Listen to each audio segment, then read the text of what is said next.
ഇന്നലെ ജിൻഡോ വന്നതിന് ശേഷം ബമ്പിച്ച് സ്വീകരണമായിരുന്നു.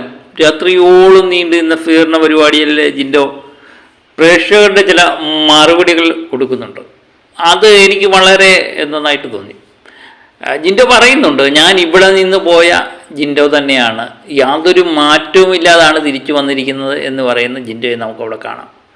അതുപോലെ ഭക്ഷണത്തിൻ്റെ കാര്യം ജിൻഡോ പറയുന്നുണ്ട്. ഇവിടെ വീട്ടിൽ വെച്ച് ഞാൻ 12 പ്രാവശ്യമൊക്കെ ഭക്ഷണം കഴിക്കും, അമ്മയാണ് എനിക്ക് ആഹാരം ഉണ്ടാക്കി തരുന്നത്. അവിടെ പോയിട്ട് 3 നേരമായിട്ട് ഭക്ഷണം കുറച്ചു എന്നാണ് പറയുന്നത്.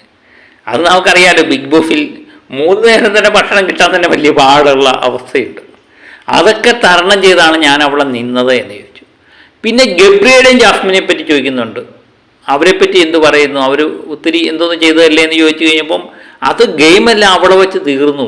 അവരെൻ്റെ ഫ്രണ്ട്സാണ്, അവിടെ ഞാനുമായിട്ട് സഹകരിച്ച എല്ലാവരും എൻ്റെ സഹോദരന്മാരാണ്. അവരെന്ത് വേണമെങ്കിലും എന്നെപ്പറ്റി പറഞ്ഞോട്ട്, എന്ത് വേണമെങ്കിലും പറഞ്ഞോട്ട്, ഞാൻ അതിനൊന്നും പ്രതികരിക്കാൻ പോയില്ല, ഞാൻ എൻ്റെ കാര്യവുമായിട്ട് ബന്ധപ്പെട്ട് ഇങ്ങനെ പോകും എന്ന് പറയുന്ന ജിൻഡോയാണ് നമുക്കിവിടെ കാണാൻ പറ്റുന്നത്.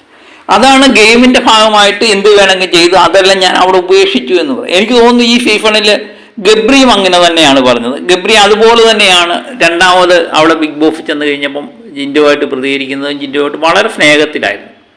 അപ്പോൾ അങ്ങനെ വേണം മത്സരാർത്ഥികളെല്ലാം എന്ന് എനിക്ക് തോന്നുന്നു. എല്ലാവരും ആ വിഷയങ്ങളെല്ലാം അവിടെ തന്നെ തീർക്കുക. പക്ഷേ പലരും ഇപ്പോഴും പേഴ്സണലായിട്ട് പല കാര്യങ്ങളും വെച്ചുകൊണ്ട് ഇൻ്റർവ്യൂ ഒക്കെ കൊടുക്കുന്ന നമ്മൾ കാണുന്നുണ്ട്. പക്ഷെ അതൊക്കെ അവിടെ തീർക്കണം എന്നുള്ളതാണ് ജിൻഡോ പറയുന്നത്. ജിൻഡോ പറയുന്നുണ്ട്, നിങ്ങൾ അവരെന്ത് വേണമെങ്കിലും പറഞ്ഞോട്ടെ, പക്ഷേ അതിനൊന്നും പ്രതികരിക്കാൻ എനിക്കാവില്ല, ഞാൻ പോകില്ല, കാരണം അവരെല്ലാം എൻ്റെ സഹോദരന്മാരാണ് എന്ന് പറയുന്നു. അതുപോലെ ചവിട്ടിത്താഴ്ക്കാൻ ശ്രമിക്കുന്നവരെ പറ്റി എന്ത് തോന്നുന്നു എന്ന് ചോദിച്ചപ്പം അവർ ചവിട്ടിത്താഴ്ക്കുന്നതിനനുസരിച്ച് ഞാൻ പൊങ്ങി വരും എന്നുള്ള രീതിയിൽ തന്നെയാണ് ജിൻഡോ മറുപടി കൊടുക്കുന്നത്. ഏതായാലും ജിൻഡോ വളരെ നന്നായി തന്നെ ഇവരോട് സംസാരിക്കുന്നുണ്ട്.